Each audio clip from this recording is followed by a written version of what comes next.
and welcome back to Aetheral Space 13.3, Wolf and Claw. We are frickin' back. Hello. Wolf and Claw. Interesting.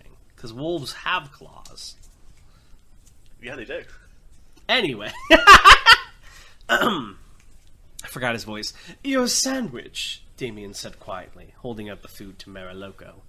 It was nothing to speak of. Bread, butter, and cheese, arranged in the proper shapes and ratios. He made him a fucking grilled cheese, and that's how he described it.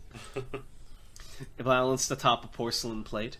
Mariloco reached out and took the food from Damien's hands. Thanks, the barbarian said, and immediately he took a massive bite. Crunch! He bit not only into the sandwich, but into the plate as well, shards of porcelain protruding from between his teeth as he chewed. Even knowing Mariloco surely had aether protection, Damien couldn't help but wince. The man from the past, however, just chewed. He chewed and chewed and chewed, devouring food and plate alike until not a trace remained. He ate his fill. What is the purpose of that? It's power move. In the entire time, his eyes remained fixed on the CEO of Halcyon Interstellar. That can't be good for your stomach, even if you can do it. Damien Wenderhold Halcyon scowled to himself as he looked down at the training chamber, a glass of whiskey clutched in his hand. The heat of rage trickled over his skin. Memories of humiliation were worse than the real thing. The stories changed in the telling, even when you were telling yourself. The surprise of onlookers became cruel amusement. The slightest intimidation became a pathetic and repulsive display of weakness. Each time he recalled the incident, it became more and more disgraceful. But recollection was all he would allow himself. His grandfather had tutored him well in the art of business. Emotions were to remain on the inside of the body, the inside of the mind. The outside was the realm of numbers. A man who sought to avenge himself would never hold an empire. Damien's grip tightened on the glass as he watched from his observation chamber. If nothing else, Mariloco was a sight to behold. The barbarian charged forward, launching himself with a burst of repulsive gravity, and avoiding a beam from his opponent that surely would have vaporized a lesser man. I can, hear the delicacies of your breath and you fumbling with things. Sorry. It is throwing me off. He threw himself down to the ground, nearly doing the splits in the process, allowing a flurry of spinning blades to slice just over his head. He spun, transitioning into a vicious kick, repelling a flexile tendril that had been aiming to slit his throat. His enemy was no slouch either. The tower, one of the fabled Arcana automatics. It had cost the lives of many salvagers to recover the machine from its resting place. A costly endeavor, but one that was worth it. Even so, it wasn't much to look at. The tower was the size of a man, silver and cylindrical, like some kind of mobile trash can sliding across the floor, like those fucking things in grocery stores. What did you mean? Those, little robots that scan through the aisles. I guess so, yeah. Tiny diamond structures were half embedded all across its surface, and a blue ring around the top of the machine served as its eye. As Damien watched, a hatch on the tower's front snapped open, and the barrel of a flamethrower poked out, spraying an inferno across the room. Even if Mariloco was strong enough to overcome that attack, the tower really had zero concept of overkill. Then again, that wasn't surprising. The auto-brain that controlled the tower was different from most, in that it was capable of genuine feelings. Some people said that the tower was the first automatic to develop emotion. A shame that emotion was hatred. Obliterate! Annihilate! Destroy! The tower screamed, voice distorted by sheer volume. I imagine it sounds more like when the robots freak out in Well, it's more like someone Portal. blowing out the spin microphone. Yeah, but I can't quite do that. Yeah, without actually blowing out your microphone. Nobody knew it had been intentional on the part of Death, the creator unit of the Arcana automatics, or some kind of spontaneous malfunction. But the tower hated. Kill, excise, eliminate! It hated every organism it encountered. It hated every place it found itself in. It hated every nano-angstrom of space. What the fuck is a nano-angstrom? It's a unit of measurement. I'm gonna look that up later. Every nanosecond of time, all that hatred drove it. That auto-brain ran ceaselessly, calculating countless ways to destroy everything it saw. Why hate? Why only hate? It just hates. Until it runs into, a version of the tower with a pink bow on it. No, it would hate that too. Exterminate! Kill! Kill! It was creative about it too. Crushing blades, gunfire, poison gas, bombs. It would never use the same method twice. Unlike the Hanged Man, it wasn't capable of fully changing shape, but it could reconfigure its internals in a massive number of combinations. The number of methods it could concoct to kill a person was so close to infinite that the distinction was irrelevant. and the man called Mariloco was playing with it like a toy. So if all Arcana automatics have this to some extent, maybe I could go back to the Fool. Because my idea with the Fool as the first one is it's literally just a giant collection of nanobots, more or less, that can, like, change its body to some extent at will, but as, like, it only has, like, how Gene Tyrants have biomass, it only has so much space, and it's, like, human-sized. Yeah, I get ya. Where was I at? Oh, yeah. And the man called Mariloco was playing with it like a toy. The scowl on Damien's face was slowly replaced by a trickling smile. He had chosen the right horse to back. His personality was atrocious, but Mariloco had what it took to become supreme. Hell, he'd nearly become supreme in his own time. But David the Devilish had narrowly survived the attempt on his life. Then, for some reason, he'd had Mariloco frozen instead of executing him. What a blessing that was. After all, it didn't matter how bad Mariloco's personality was. All that mattered was his strength. Once that strength had served its purpose, the will behind it would become like clay. Oh, they put something in his head. 1 hour before Mariloco was made to bleed, he would have to do better in the future. If he didn't, Damon would laugh at him. To think a terror like the Tower had been brought to heel. This was a twisted age he'd found himself in. The strength of man had wilted away, and the money ticks they'd once fought against now ran things entirely. If he'd met that CEO man in his first life, he would have ended him where he stood. What a sick game this world was. As he emerged from the training module, sweat dripping from his clumped together... Clumped together what? Oh, sorry. From his clumped together hair, he noticed that woman standing in the hallway. She'd been there when he'd woken up. A handler? Irritating. "Woman," he commanded, "leave me be." "As I said to you before," the woman said calmly. Oh, is this the one who, like, woke him up? Yeah. "My name is Alicia Jane Marston. I've been asked to keep you safe." Mariloco glared. "You've been asked to spy on me?" "Yes," the woman nodded. "Stop doing that." "I cannot." "Unchained." An ordinary person would have been smashed against the wall by the suddenly reconfigured and superpowered gravity. The woman, on the other hand, managed to resist unchained, yellow aether sparking around her as she fought off the infusion. She was not bad. "If you intend to get rid of me," she said, voice strained, straightening her tie, "you'll have to kill me. If you... Oh, God. How do I do, like, the Marabella-chan voice? That's exactly what the voice... "If you want me gone so badly, Mare, why don't you just kill me?" An old and unwelcome memory. Mariloco's glare narrowed. "Do as you will," he grunted, turning on his heel and marching towards the exit. "I will see the shape of this new world." The sun was far too bright. Atoy Muzazi considered his options. Upon arrival on Azumha, he'd had the 8 phases stationed on floor 212 of the Lost Heaven Hotel in Upper District Cleanse. It was a fairly upscale establishment, usually used by traveling businessmen and the like, but not so extravagant that it would draw attention. Morgan had booked the rooms under false names and false pretenses, at any rate. An entire floor just for them. Atoy Muzazi, the 8 phases, and the air. Morgan had purchased rooms in numerous other hotels as well, decoys to draw away the attention of those keen to start the Dawn contest early. This was the first tournament of this kind in many years, but you always heard stories. Security systems tampered with to loop footage. The air brought here in disguise, Ioneer Yggdrasil still in orbit, still in starship form, creating the illusion that they could still all be up there as well. Atoy Muzazi had gone to lengths. So why did his heart still feel so heavy? Why did it feel like a rat was trying to eat its way free of him? "Murderer!" Atoy Muzazi sighed.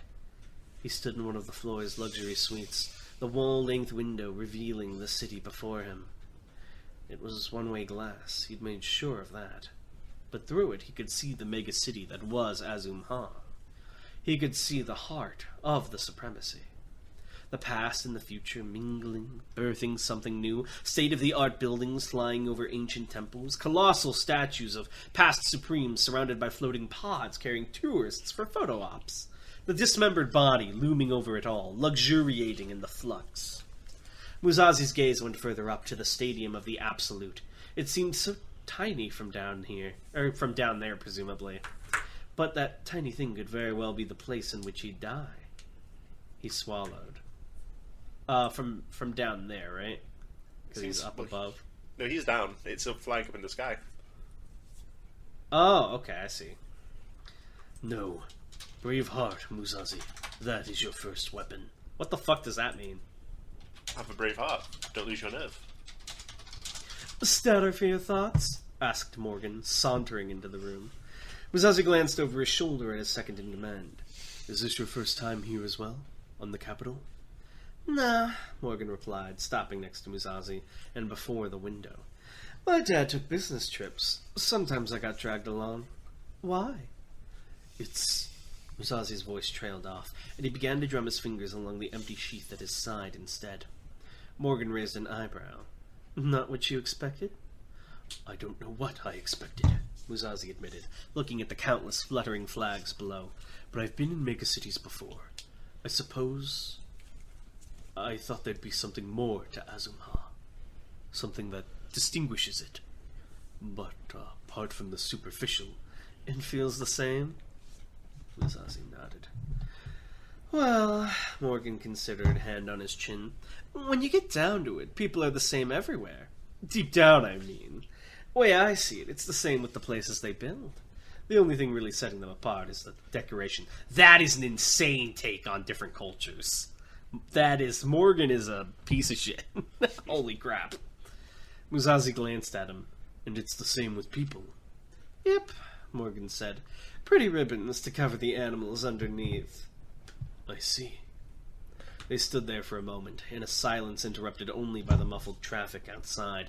The city was slowly but surely grinding to a halt as more and more people arrived for the dawn contest. Very soon, travel would become very inconvenient, which was why they'd made preparations.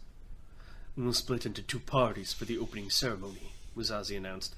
You, Hapgrass, and Silver Saint will accompany the heir. The rest will stay with me.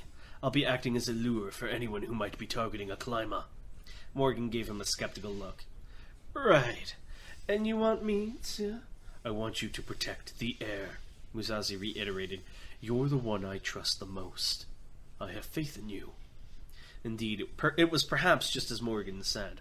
Atoy Musashi had covered himself in ribbons of honor and valor, resplendent decorations, to cover the liar underneath. Who's this person again? This is the reporter.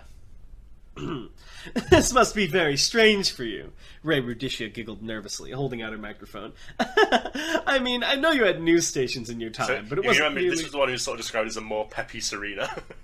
I mean, I know you had news stations in your time. Yeah, this is the one who gives the performance, yeah. Now it's time for my performance. Exactly. Okay. But it wasn't nearly so standardized, at least from what I remember, so... Anyway, how are you finding life? The only reply she got was a glare. Ruth clasped her hands tightly in front of her. Even with everything she'd experienced, being in the presence of a man like this still made her sweat. The former second-in-command of Damon the Devilish, the Mad Supreme, the contender of his age. A man who'd come back from the dead. Miraloco. A makeshift interview room had been set up in a disused office building, with lighting automatics floating around the seating setup and making it presentable. A camera hovered over Ray's shoulder, red iris focused intently on Miraloco's impassive face. Ruth and Rex stood behind her chair too, just in case.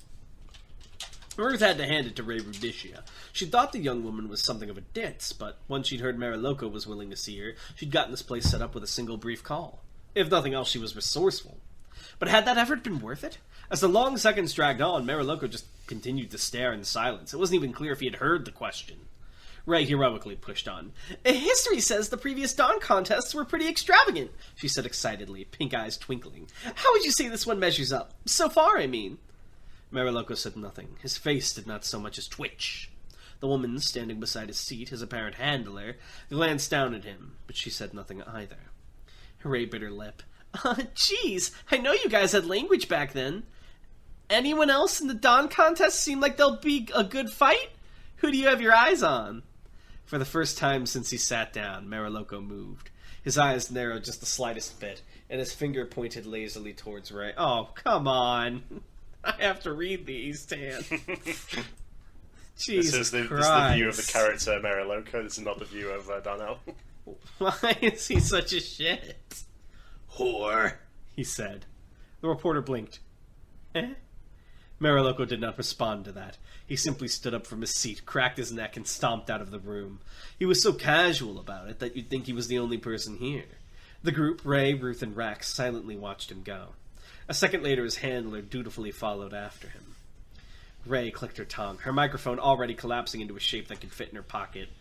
Do I write that down or what? I mean, he did say it, but... Well, Ruth glared at the door. There's one guy I really hope doesn't become supreme. Ray looked up at Ruth over her shoulder. How's that? She said, voice still sparkling as if she hadn't just been insulted. That stuff he just said, Ruth replied, waving a vague hand. He had no right. Huh, you think so? Ray cocked her head. If he was some rando on the street, maybe, but did you see his inner melee? He's strong. I think he's at least got the right to say what he wants. Ruth hesitated to speak, her mouth half open. To tell the truth, she'd considered Ray Rudicia to be a pretty normal, if positive person. Someone on some level she could relate to. But she'd forgotten, hadn't she? This was the heart of the Supremacy. This was the heart of the Supremacy's philosophy. This was the world of might makes right, a world of insanity. Miss Blaine? Rar queried, pink eyes intent, as Ruth just stood there with her mouth open. Rex softly nudged her with his elbow, snapping her out of the vague reverie. Ruth muttered, yeah, I guess you're right. Good point, wasn't thinking. Bite your tongue, Ruth, she warned herself. At least until tonight, bite your tongue. All they needed to do was make it to the opening ceremony. All the Dawn contestants would be gathered for the first time, including Dragon. Ray Rudicia was their ticket there. Just one more day and she'd finally meet Dragon again.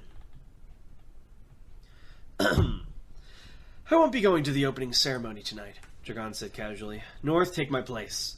He was sitting on the couch of the dingy apartment they'd made their base. Brutally speaking, the place looked as if it had survived at least one hurricane, and had already been a shithole before that. But it was cheap, and it was out of the way, buried deep in the slums of Azum-Ha. Nobody would be looking for them here. North looked over from the videograph, raising a gray eyebrow. How come? He asked. You got some better place to be? Oh, sorry, you got some place better to be? Dragon took the script he'd been looking at and put it back in his pocket. The Serpent of Pesh, his insider in the Dawn Contest Organizational Committee, had just sent over the finished draft of the tournament brackets. That had decided his first move. Who was that snaky guy from Arc 10 that was, like, telling Musashi about politics? He was a friend of the Serpent of Pesh. He was Ion. Yeah, is he still alive? He is. He talked kind of like this, right? Yeah, and he was a friend with the guy who's the insider. Halcyon Interstellar is sponsoring that Mariloco guy, Dragon explained, standing up from the couch, sheltering him, giving him resources, weapons. They're putting all their weight behind him. Yeah? North said. So? Every second in this Dawn contest would be vital. Even now, before it had begun, they were surrounded by wolves. If he had the opportunity to declaw one of those beasts, how could he pass it up? Dragon's blue eyes flicked over to look at his ally. I'm gonna kill Damien Halcyon, he said casually. Don't wait up. Oh! Wow. That really was an Aetheral Space, 13.3. That space was so Aetheral. Hell yeah. Alright, let's get some questions. Mariloco, respect women, challenge impossible. Yeah, for real. Tanoni write a character who doesn't abuse women when they're eating. Mariloco's character, he does not know anyone's name still since he's woken up, if you'll notice. I feel like almost every villain has called Ruth a bitch at some point. Poor Ruth. I don't know if that's true. Okay. So even after someone, like, in his narration, even after someone tells him their name, he just continues to not take that information in. He's so sexist. Oh my god. Like, was sexism a thing in the Supremacy, or is he just, like, above and beyond? He is a weirdo. Case? I will say, even though he's, like, a unfrozen caveman, he is also a weirdo. Yeah, caveman from 200 years ago in the still sci-fi future. Yeah, he is also just a weird man. Ainsworth asks... Hence why he ate a plate. I think we already know the answer to this, but I'll ask him just for your sake. Or for his sake. What would happen to a Supreme Heir if someone else kills the Supreme and takes the title? They are no longer Supreme Heir. They don't have any political position after that. They don't get any claimant? No casus belli? No, they are thrown out into the cold. Damn. And they probably die soon afterwards because they don't want any competitors. Blur asks, if someone has multicolored Aether, is it at all possible for them to influence which color is showing and when? No. Okay. Let me try and think. Okay, you might have answered this. at some point because it sounds familiar. But Ainsworth also asks, "Who was the most loved Gene Tyrant before/during the Thousand Revolutions?" The most loved by whom? Yeah, Anyway. presumably humans. I guess people. I guess Elizabeth, the kindest Gene the Lady of Tyrant. Flies was quite well liked. She's not like beloved because you wouldn't really get a beloved Gene Tyrant in the first place. But she was sort of pitied because she was like all fucked up in the head. Oh, was she nice to her people? In her own view, she thought she was. Lol. I'm trying to think of a good one to ask, but ever since the Aether questions have been coming on, I've kind of been slacking. My brain's not good at coming up with them anymore. This guy. Okay, so Damien Halcyon. I have a question. Just because it's a mega long-spanning space company that's been around 1,000 years, is it genuinely a family company that's been like inherited this long, or do they have some system like you change your name to Halcyon and we pretend it's a family thing for the image? It's descended from like one of the clans of the Great Chain who betrayed the others to survive the Supremacy War. Interesting. Yeah, he's made it all this way. Imagine if he dies here. Does he have kids? Damien? Yeah. Well, he has extended family. It's a big family. Does he have his own children, or just people that of extended family that would take over if he died? They have extended family. Okay. So Damien's single and ready to mingle. All right. Thank you guys for watching. We'll see you next time. Bye.